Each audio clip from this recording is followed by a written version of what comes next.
Plaza में लगी आग ने 15 जिंदगियों के चिराग गुल कर दिए। होलनाक आग पर 34 घंटे बाद काबू पा लिया गया। कूलिंग का अमल जारी। न्यू न्यूज की लाइव कवरेज के दौरान आग दोबारा भड़क उठी। 28 जख्मी अस्पताल में जेर इलाज, 18 की हालत नाजुक, 65 अफराद लापता। तलाश के लिए सर्च ऑपरेशन जारी। 26 अफराद की आखिरी लोकेशन गुल प्लाजा की आई। स्थानीय की सीसीटीवी फुटेज भी सामने आ गई। MA जिन्ना रोड पर लगे कैमरों की रिकॉर्डिंग में 10:22 पर प्लाजा से धुआं उठते देखा जा सकता है।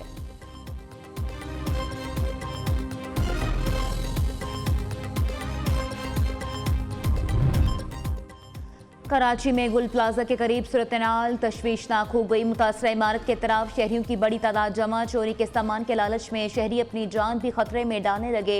गुल प्लाजा से मुस्तफिल रैंपा प्लाजा के जरिए शहरियों की मुतासरा इमारत में दाखिल होने की कोशिश। कई अफराद जले हुए प्लाजा में दाखिल होने में कामयाब। सिंध पुलिस का क्राउड मैनेजमेंट यूनिट गैर फाल। जिला इंतजामिया की जानिब से शहरियों को इमारत से दूर रहने के ऐलानात।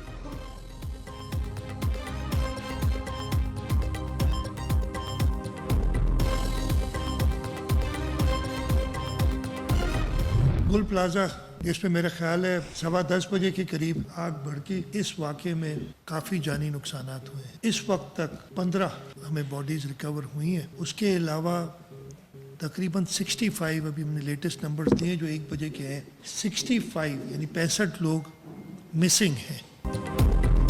स्थानीय गुल प्लाजा में अब तक 15 अफराद जाँ बहक हो गए। 65 लापता अफराद की तलाश के लिए रेस्क्यू ऑपरेशन जारी है। वज़ीर आला सिंध का जाँ बहक अफराद के लवाहिकीन को 1-1 करोड़ रुपए इमदाद देने का ऐलान। मुराद अली शाह कहते हैं कल से इमदादी रकम देने का काम शुरू हो जाएगा। मुतासरा दुकानदारों को कारोबार के लिए मुतबादिल जगह देंगे। गुल प्लाजा की 40% इमारत गिर चुकी, बाकी मखदूश है। जिसकी भी गलती हुई उसे सजा देंगे। कमिश्नर कराची की सरबराही में तहकीकाती कमेटी कायम कर दी गई। दूसरी तरफ अमवात की तादाद 50 तक बढ़ने का खदशा है। वज़ीर आला की ज़ेर सदारत इजलास में ब्रीफिंग। अली खुर्शीदी का स्थानीय गुल प्लाजा की जुडिशल इंक्वायरी करने का मुतालबा। अपोजिशन लीडर सिंध असम्बली कहते हैं 2 रोज गुजरने के बाद भी आग पर काबू नहीं पाया जा सका। सिंध हुकूमत बताए कितनी जाने और माली नुकसान चाहिए, बताया जाए यह हादसा किस वजह से रुक नहीं पा रहे। पीपल्स पार्टी की 17 साल की हुकूमत आया होकर रह गई। 17 साल के इक़्तिदार में कराची के लोगों को 17 बूंद पानी नहीं दिया गया। इस निज़ाम को सपोर्ट करने वाली जमात इस्लामी और PTI भी बराबर के जिम्मेदार हैं। इस्लामाबाद में ब्रीफिंग के दौरान ख्याली तस्वीर पेश की गई।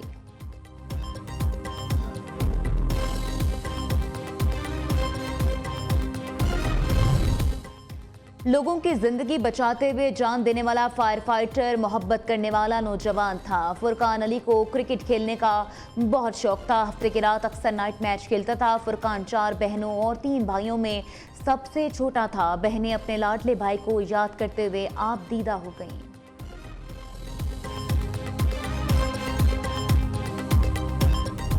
बस आखिरी जो बात हुई है उनकी गुल प्लाजा पे हुई है 11 बजे के करीब। उसके बाद का हमें कुछ नहीं पता ना। बस भाई से रब्ता हुआ था, वो कहने लगा कि गैस है, बदबू स्मेल है और धुआं है, उसकी वजह से नहीं निकल पा रहा मैं। मगर ऐसा कहीं नहीं होता जो इस मुल्क में या इस शहर में हो रहा है ना, ऐसा कहीं नहीं होता। मतलब आप हाल तो देखें ना, यहाँ पे लोग बैठे हुए बेचार और मतलब हम बैठे हुए यहाँ पे रात से बैठे हुए 2 दिन हो गए। फैमिली बैठी हुई गाड़ी के अंदर कि भाई किसी तरह कोई आए निकले। इसी आसरे में बैठे हुए कि शायद कोई ज़िंदा निकल जाए, कोई कुछ तो निकल जाए, मगर कुछ है ही नहीं। कोई इक्विपमेंट हो। यहाँ पे जो फायर फाइटर्स हैं वो सर्जिकल मास्क लगा के जा रहे हैं। मतलब सेंसलेस बात है बिल्कुल। हम यहाँ पर पोस्टमार्टम भी कर रहे हैं और फिर पोस्टमार्टम से लिए हुए सैंपल्स और जो हमने लवाहिकीन के सैंपल्स कलेक्ट किए होंगे वो ICCBS यूनिवर्सिटी ऑफ कराची चले जाएंगे, जो वहाँ पर जाके मैचिंग और क्रॉस मैचिंग एंड प्रोफाइलिंग का प्रोसेस अमल में लाया जाएगा। इस सारे प्रोसेस में स्थानीय गुल प्लाजा में लापता अफराद के अहलखाना शिद्दत गम से निढाल। कोई शॉपिंग के लिए आया तो कोई अपनी दुकान पर। आग ने बाहर निकलने की मोहलत ही ना दी।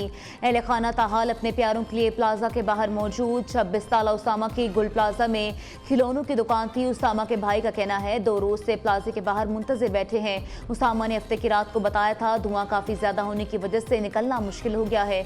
इसके बाद राब्ता मुनक़ता हो गया, दोबारा राब्ता नहीं हो पा रहा। उधर पुलिस सर्जन की लापता अफराद के अहलखाना से DNA नमूने देने की अपील। डॉक्टर सुमैया तारिक का कहना है DNA के अमल में वक्त लगता है, मुतासरीन सब्र और तहम्मुल से काम लें।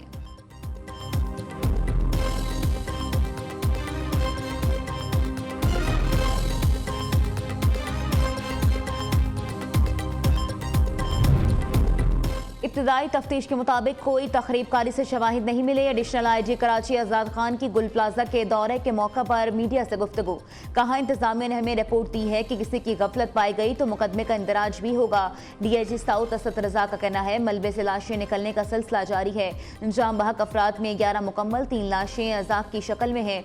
कराची पुलिस चीफ आज़ाद खान भी गुल प्लाजा पहुंच गए। मुतासरीन ने शिकायत के अंबार लगा दिए।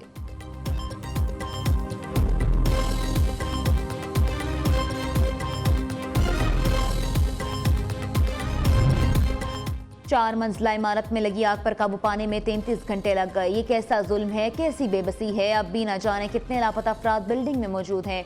अमीर जमात इस्लामी हाफिज नईमुर रहमान कहते हैं, ये है 17 साल लगातार हुकूमत करने वाली पीपल्स पार्टी की सिंध हुकूमत, और ये है वंडर बॉय बनने के ख्वाहिशमंद बिलावल भुट्टो की असल कारकर्दगी। माफिया सिस्टम को मुसल्लत करने वाले और मेयरशिप पर कब्जा करने वालों को जवाब देना पड़ेगा।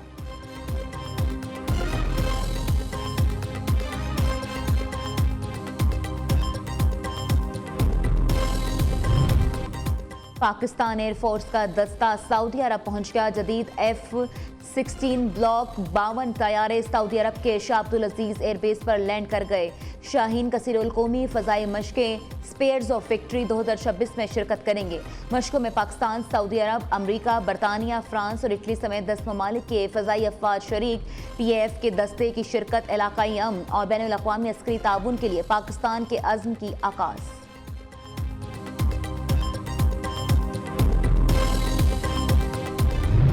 That as a result of the Islamabad High Court,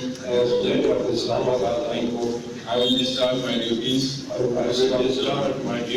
and perform my functions honestly, to the best of my ability, and faithfully, in accordance with the Constitution of the Islamic Republic of Pakistan, and the law. Islamabad high court के मुस्तकिल होने वाले 3 जजेस ने हल्फ उठा लिया। Justice Mohammad Asif, justice Mohammad Azam Khan और justice इनाम उन अमीन मिनहास ने हल्फ उठाया। वज़ीर कानून आजम नज़ीर तारड़ की हाई कोर्ट के जजेस की हल्फ बर्दारी तकरीब में शिरकत। बलूचिस्तान हाई कोर्ट के जस्टिस नजमुद्दीन मेंगल ने भी मुस्तकिल जज का हल्फ उठा लिया। चीफ जस्टिस मोहम्मद कामरान खान मुराखैल ने जस्टिस नजमुद्दीन मेंगल से हल्फ लिया।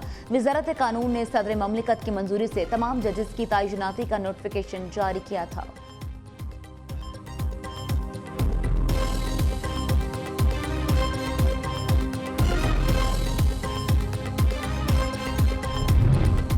नैब ने शहबाज शरीफ, मरीम नवाज के खिलाफ लाहौर हाई कोर्ट में दरखास्त वापस ले ली। अदालत ने दरखास्तें गैर मौसर होने की बुनियाद पर निमटा दी। जस्टिस अमजद रफ़ी की सरबराही में 2 रुकनी बेंच ने समाअत की। नैब की जानिब से प्रोसिक्यूटर वारिस जंजुआ पेश हुए।